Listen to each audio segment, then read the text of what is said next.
What's up, everybody? It is Bucky Brooks, and this is the Bucky Brooks Show. And look, it is a Friday. I am excited. We finally had the NFL draft kickoff. We saw the first round on Thursday night.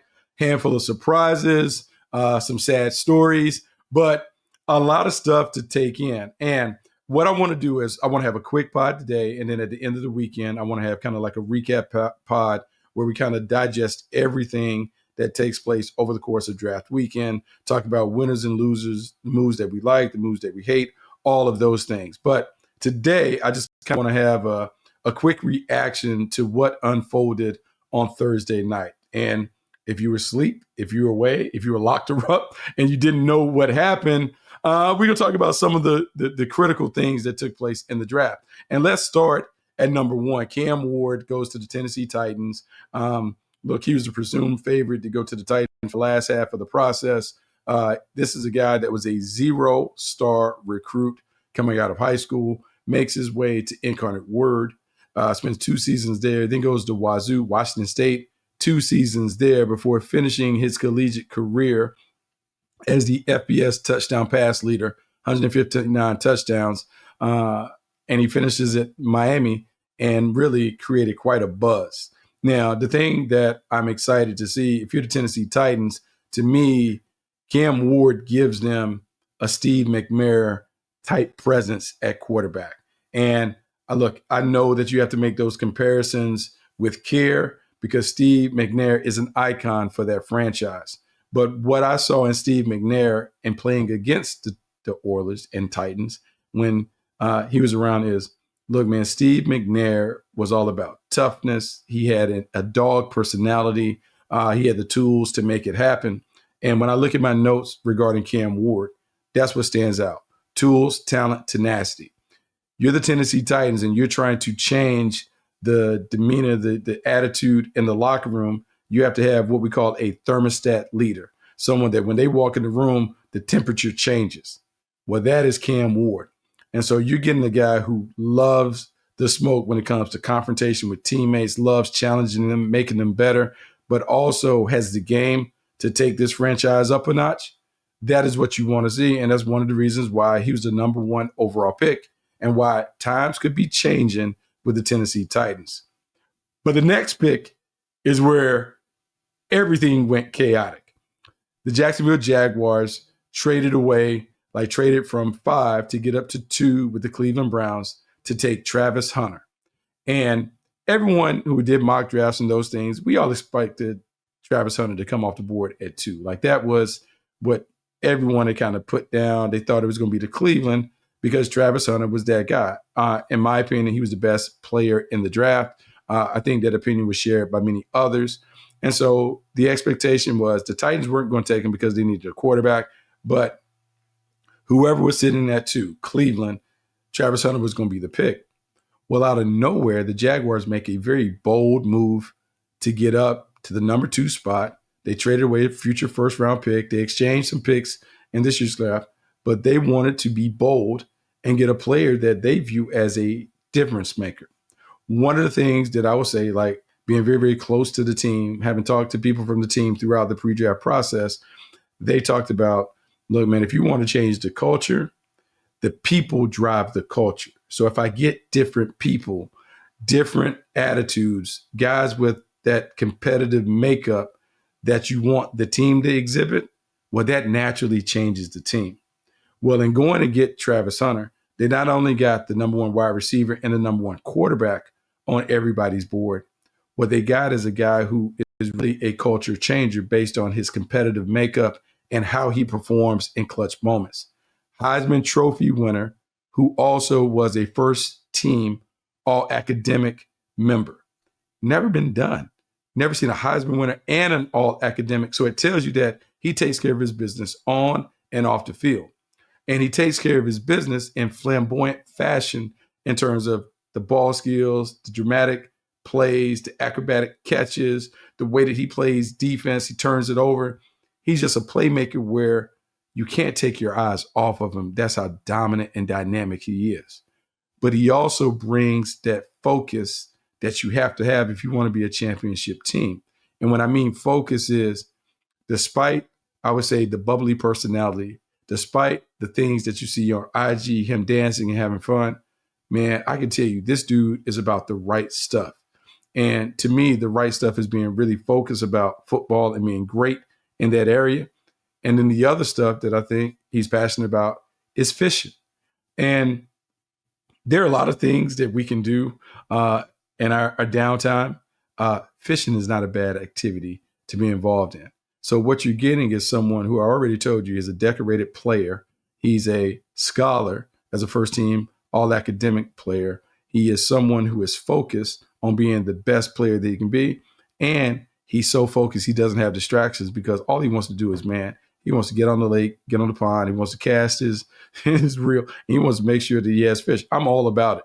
For the Jaguars, what this does, man, it just changes everything about the way the franchise was perceived.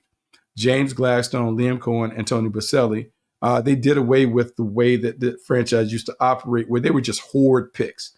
Just, we're trading, we acquiring, we got 50 picks, but we don't have any players. Gladstone basically took a cue from his mentor, Les Snead, and said, F them picks. Care about them picks? We need players. And what they did is they gave up the picks to go and get a blue chip player. And what I do know, in a league that is really a star-driven league, the Jaguars got a star. And that star power in Duval could be a game changer for Jacksonville and how we perceive this franchise over the next decade. After that, when you look at the draft, it was kind of chalk. It was the first time in a long time that I've been able to look at a draft, and the mock draft, that first 6 picks went right as I put them down. Cam Ward, Travis Hunter, Abdul Carter at 3, Will Campbell, who I love, got that dog in him. That green pinstripe suit was on fleek. Asked Mason Graham going to the Cleveland Browns, which is a really interesting pick because blue-collar player, guy that gets after it. For whatever reason, the scouting community couldn't get all the way on board and kind of talk about him as a superstar. But when you turned on the tape, look, man, I don't know if there was a better player on tape in terms of effort, energy, production than Mason Graham. But he goes and you put him alongside Myles Garrett. You love that. Ashton Genty going 6 to the Las Vegas Raiders. This is Pete Carroll satisfying his sweet tooth at the running back position. He loves a dominant running back. He knows how they impact the game. He knows how it lightens the load on the quarterback. Ashton Genty gives them a workhorse running back with the competitive stamina and the blue chip skills to really take this offense up to another level. Love all that. To me, the first surprise was the Jets. And the only reason it was a surprise because so many of us had mocked Tyler Warren going to the Jets. They take Amon Membu. And what I'll say about this pick, this is Aaron Glenn sticking to the formula and the recipe that was so successful for the team that he was last with, the Detroit Lions. The Detroit Lions, first pick of that era on Dan Campbell, they took Penei Sewell. They had an opportunity to take Jamar Chase. They took Penei Sewell to anchor that offensive line. Had a lot of success doing that. This is Aaron Glenn following that blueprint. At 8, the Carolina Panthers take Teterora McMillan. They call him T-Mac. T-Mac Millen, wide receiver. You know, the funny thing about this and the lesson to be learned is he was the number 1 wide receiver at the beginning of the process. Take Travis Hunter out of the equation. A lot of conversation, moved him around, talked about other guys. Oh, Matthew Golden, yada, yada, yada. But at the end of the day, he becomes the first one coming off the board. And to me, this is Dave Canales looking at the recipe and formula that worked for him in Tampa when he had Chris Godwin and Mike Evans, big body player. He's looking at Xavier Legette. He's looking at T-Mac and saying, hey, let's get 2 big body players to really help the undersized quarterback, expand the strike zone, make it easy for him to ring up completions. 9, we have Kelvin Banks going to the New Orleans Saints. You like that. Colston Loveland going 10 to Chicago Bears. The big surprise in that is Colston Loveland going over Tyler Warren. The reason why it's a bit of a surprise because we just got so accustomed to seeing the Penn State standout being the number 1 tight end on the charts. We thought that he would be the one that would come off the board first. But what the Bears are saying, hey, give us the playmaking tight end. Give us the guy that is a flex tight end, meaning he can play in the slot. He can play out wide. He can be an inline playmaker, but also has the ability to really make things happen over the middle of the field. To me, you get some of that Michigan toughness, which reflects how the Bears want to play. Rough and rugged. They're built to do that, but now they've supported a quarterback by making sure they have a dominant player in between the hashes. Now, the next few picks, interesting. I don't know if anything necessarily moved the needle, but we'll rattle them off. Mikael Williams going to the San Francisco 49ers. I like heavy-handed player. Kind of fits. You put him opposite Nick Bosa. You can get back to kind of playing the way they want to play on defense. Tyler Booker going to the Dallas Cowboys. Love it, love it, love it. The Dallas Cowboys have always been at their best when they can dominate you in the point of attack. What normally happens when you look at their success is tied to the offensive line being dominant, a blue chip running back behind the quarterback, someone who can who can win a rushing title, and that allows them to control the game and win it in that fashion. Brian Schottenheimer is the head coach. He wants to play a bit of Marty ball, which means they want to run the ball, control it, play good defense. Tyler Booker gives them that bully at the point of attack that will allow them to do so. Kenneth Grant, big run stopper, goes to the Miami Dolphins. Tyler Warren, we talked about him. He goes to the Indianapolis Colts. What he does for the Colts is he helps Daniel Jones and Anthony Richardson become better. He should command a lot of attention over the middle, and his versatility and toughness is a game changer for a team that also wants to run the ball with Jonathan Taylor. He, to me, could have a George Kittle presence in Indianapolis. At 15, Jalen Walker goes to the Falcons, hybrid off-ball linebacker. Raheem Morris wanted someone that can make plays in a few different aspects. That's why they take him. Walter Nolan goes to the Arizona Cardinals. Man, former number one recruit in high school, as talented as they come, terrific presence at the point of attack, disruptive playmaker, really gets after it. Didn't get enough buzz in the process. He could be the best defensive tackle when it's all said and done out of this class. Shamar Stewart, interesting traits player going to the Cincinnati Bengals. This is them saying that they can develop him. He certainly has the tools, prototype, super fast, long arms, everything that you look for. The power, the explosiveness, just doesn't have the production. Maybe they can turn the potential into greater performance and production when against the Cincinnati. Gray Zabel going to the Seattle Seahawks at 18, five position player. He can play anywhere on that offensive line. Maybe he plays center. The thing about him is normally as a small school standout, you're a little leery taking him early, goes to the Senior Bowl, has an outstanding week of work. People feel good about his ability to hold his own against the top competition. That made it easy for John Snyder and company to make him the pick at 18. Tampa Bay Buccaneers, Emeka Ibuka, slot receiver that you're now putting alongside Mike Evans, Chris Godwin. Ooh-wee, if you're Baker Mayfield. The options that you have on the perimeter offense is so good, so talented, so explosive. You got big bodies all around on the perimeter.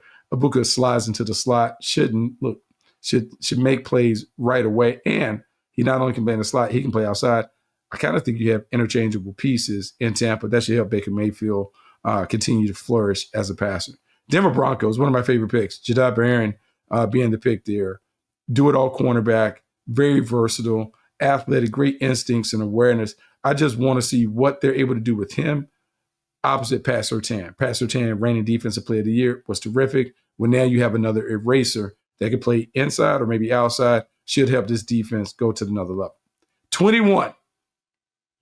This is when the sad story came, and that is the Pittsburgh Steelers taking Derek Harmon over Shedeur Sanders. Now, not sad because, look, we celebrate Derek Harmon going off the board at that point, but sad for Shedeur Sanders because we knew that was the last possible spot for him to go when it came to being a first-round pick. We'll talk about Shedeur in a minute. But for Harmon, man, this dude fits the bill as a Steeler. Tough, ready to rumble, rock'em sock'em robot at the point of attack. Really good player. You get to put him alongside, I would say, the guy who is very similar to in terms of game, Cameron Hayward. Man, look out if you're the Pittsburgh Steelers. The LA Chargers at 22, Amarian Hampton, running back, North Carolina, workhorse runner. Played at the alma mater, so I watched him a ton. Back-to-back 1,500-yard seasons. He is a tough player in terms of being able to run through contact, can finish with violence, but also has big playability. Man, Jim Harbaugh should have a lot of fun unleashing him as RB1. Green Bay Packers, first time since 2022. They take a wide receiver in the first round, had to eat a little crow. No way did I think that they would take a wide receiver at this point, but Matthew Golden is the guy. Should have known when Josh Jacobs talked about we need a number one receiver. He's basically telling the front office, hey, I can't go to work and put up the kind of numbers that I'm capable of if we don't clear some of these defenders out the box. He gained 1,300 yards with a congested box. Imagine what kind of production Jacobs can have as they have a true playmaker on the outside, eventually becoming the number one receiver in Matthew Golden. Minnesota Vikings, just a rock solid pick in Donovan Jackson, polished technician, great hands. Look, he's just a plug and play player, should play for 10 years for the Minnesota Vikings. 25, this is when, boy, the world turned upside down when it came to quarterbacks. Jackson Dart going to the New York Giants. The Giants trading back into the first round to get a quarterback that, look, he's going to be the face of the franchise going forward. And I understand why Brian Daboll may have had a preference for Dart, had a preference for Dart over Sanders. When you look at Brian Daboll's most success, he has success with Josh Allen. He has success with Danny Dimes prior to the injury because he could run. The running quarterback is a big part of the formula and the blueprint, how they get those extra yards running the quarterback, using some design quarterback runs, some read option things to make it happen. Well, Jackson Dart can do that. There have been comparisons on the high end. People are talking about Josh Allen, low end Jalen Hurts. Regardless, it has to work for the Giants because Brian Daboll and Joe Schoen are all in on the Ole Miss standout. 26, James Pierce. The Atlanta Falcons trade back into the first round to get James Pierce. Silky smooth pass rusher, great first step quickness and burst. Love the speed and explosiveness. Just got to make sure he's mature enough to handle the professionalism part of the deal. If he is, man, the Atlanta Falcons got a really good one at the bottom of the first round. Baltimore Ravens do what they always do. Malachi Starks, Georgia, high IQ player, one of the best, quote unquote, football players that you'll find. Loves the game. It comes out and is reflected in the way that he plays. Love the pick. Man, just a really good football player, one that you can put beside Kyle Hamilton and really lock it down in that secondary for years. Tyleik Williams goes to the Detroit Lions. Big body run stopper, disruptive at the point of attack. Like Washington Commanders, Josh Connerly from Oregon. And the reason this is really intriguing, super talented. He has left tackle potential. This is a team that has Laremy Tunsil already penciled in there. What a better person to look at, emulate, and maybe have mentor you than Laremy Tunsil in terms of being a perennial Pro Bowl player. Should set the table for Connerly to be really good. Buffalo Bills, Maxwell Harrison, explosive cover corner, fits, I would say, the profile of the Buffalo Bills. You think about a guy that is tough, smart, instinctive, steady Eddie on the perimeter, just like it. Philadelphia Eagles, Harry Roseman does it again. Jahad Campbell from Alabama, versatile linebacker, playmaker, very similar to Zach Bond. He can do a bunch of different things. I can just see Vic Fangio having a ton of fun with this kind of player. Fast, physical, has the violence that you love, but more importantly, the versatility and the pass rush skill that is now an essential quality. And then the Kansas City Chiefs, Josh Simmons, offensive tackle. I'll say this, if not for the injury, he would have been the number one offensive tackle in the class. Very talented, polished pass protector, has the tools to get it done at a high level. May not happen this year, but when he's right, this is someone who I expect to be a Pro Bowl caliber player. Now let's get to the big news, the fallout. Shedeur Sanders not going in the first round. That was I wouldn't say the biggest surprise, but the buzz was coming out that maybe he wouldn't get picked in the first round. And when you looked at the draft, you could kind of see the way that it was shaking. It was going to be hard for him to get called in the first round. The reason why Cam Ward goes 1, the Giants and the Saints are the next logical spots because they both need quarterbacks. Well, I told you, Josh Allen certainly had an impact on the general manager and head coach in New York. They're searching for someone that was like that would throw Shedeur out of the equation. New Orleans Saints, you think about their coach, Kellen Moore. Kellen Moore prefers probably someone a little different. I would say more the Tyler Shutt type in terms of the passer in the pocket and those things. Didn't see him go 9. Maybe in the second round, but I just don't get the sense that he is their type of hype through no fault of his own. When you get past New Orleans, man, there wasn't another team that needed a quarterback until the Pittsburgh Steelers. Pittsburgh Steelers only had 1 pick on day 1. They don't have a second-round pick, so this was a really key pick. And so this is one where Mike Tomlin and Omar Khan, they had to sit and deliberate and figure out, is Shedeur Sanders really the face of the future? Do we want to go all in on him with these playmakers that we have on the outside? Or are we confident enough that we can find a veteran on the scrap heap while also being able to upgrade the defensive line? They chose door number 2. And so we'll see how it works out for him. Little birdie told me maybe if it's not Aaron Rodgers, maybe Kirk Cousins ends up being in the mix in Pittsburgh. So with Shedeur Sanders, once you get past Pittsburgh, you're like, well, maybe the Rams will take one, but they don't need one. It's not a pressing need. You then see the Giants jump up into the spot, get their guy, take Jackson Dart off the board, and there's not another team that really needed one. Of course, the Browns could have jumped in the first round if they saw him as their guy, but they didn't. Las Vegas is sitting there, maybe 37. Maybe he's the pick. Overall, here's what I'll say. I'm still a big believer in Shedeur Sanders. To me, I still think he has the tools, the talent that you look for at the position. This game is about having a pocket passer who's tough, who's accurate, is a great decision maker. All of those things Shedeur Sanders has. For whatever reason, the height, the game, the persona, the connection with the dads, I don't know. People have kind of jumped off the Sanders wagon. But I will say this. If he lands with the right team, he will be the guy that we talk about as, ooh, we messed that one up. We probably should have bought a little more Sanders stock. Let's see how it ends up, how it finishes today. So that was just like a little first round recap. As we get later in the weekend, I want to do a deep dive on everything related to the draft. Winners, losers, best moves, moves I hate, all of that the next time that we come back to the show. Remember, rate, review, subscribe to the podcast. Make sure you check out all the cool content that Believe is doing. More importantly, come back to this show. We got to get back. We can get back on track.